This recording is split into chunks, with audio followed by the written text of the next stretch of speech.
What's going on, everybody? This is Jacob Varro for a build update. So doing some work this weekend. Took out the whole 2x4 pile tower that I had. That was part of my 4th order wall build. I pretty much just utilized like 25 pieces of 2x4s piled up. So I'd say that was over around 80 pounds just weighted on this end. And after I took it out, I got a couple of concept brainstorm ideas that I figured I'd bring up in a video, plus just for you guys to think about. So first off, airspace. So anywhere where I have panels here, I took all of my stock or just original panels that go mounted on vehicles. I took all that out, but don't worry about the look. I don't care about look. Concept in this video.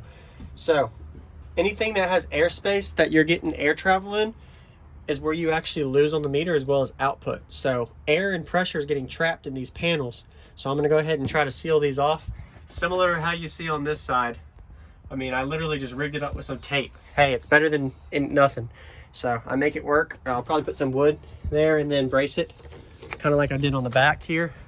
The back, it doesn't look pretty, but I just literally added some wood there that you guys can kind of see and taped over it. It's not the prettiest, but it works.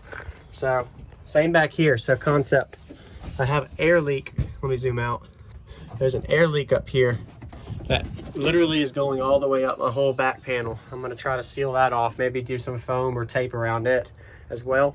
Also down here, it's not pretty, but I got a lot of holes from stock areas that are bolted. I didn't put any bolts in place of. And there was just leaks here, and then a lot of screw holes from my wall build that I screwed to the cabin. Don't recommend doing this ever. Don't screw to your steel cabin, but if that's all you got, bolt it down is better. But I just used screws, made it easy. So I'm gonna be doing an amp rack here, just to keep it simple. Depending on how it works out, I'll also do another video on amplifier install, as well as I'll do a couple of other videos with tuning of the amplifier, because you can look forward to that. A couple of things people asked about, I'll still bring up. And how to install a fan, I'll probably do a video on that as well. So I'm gonna be making like a concept amp rack here where I can put a couple of 2x4s piled up, and then I'll get a piece of wood. This is all of my extra scrap that I took out. See, look at this. That whole thing was in there.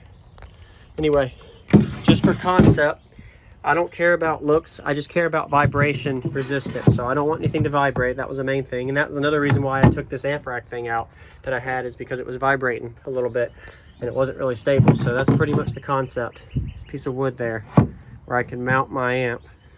There's my 2200 watt amp, and make sure it's stable. Get it braced down on some 2x4s, and that's the concept I'm gonna do there. Try to keep it as simple as possible. It doesn't have to be the prettiest, but it also doesn't have to be the ugliest, just to make it work for a wood look. Took out all of that. So that's my build so far. Stay tuned for updates as well on this. I try to do updates on this. Hope some of you people learn some concept out of this. Is remember, airspace is everything. So if you have any kind of areas, if you do Dynamat as well, you can like Dynamat over this, seal those air spaces. And that's the concept for anything from a trunk build to a wall build. I gained a lot on the front dash when I was in a wall build. But single 10-inch sub, my goal now is now a 150. I want to have road to 150s with the single 10. I think I can do it, but it's going to be really challenging, guys, because I'm only at, I'd say I'll probably only clamp around 1200 to 1500 watts. I have to do a video on that as well once I get it all tuned. But a 150 on a single 10 with under 2000 watts is going to be really hard. I'm sure it's possible, but we'll see what I can do with it. It's a project vehicle. I'm not worried about upgrading subwoofers or anything, just to get it where it is. So that's the build update for the day. Thanks for watching. Subscribe, like, and I'll see you on the next video. Stay tuned for more build updates and everything else I mentioned.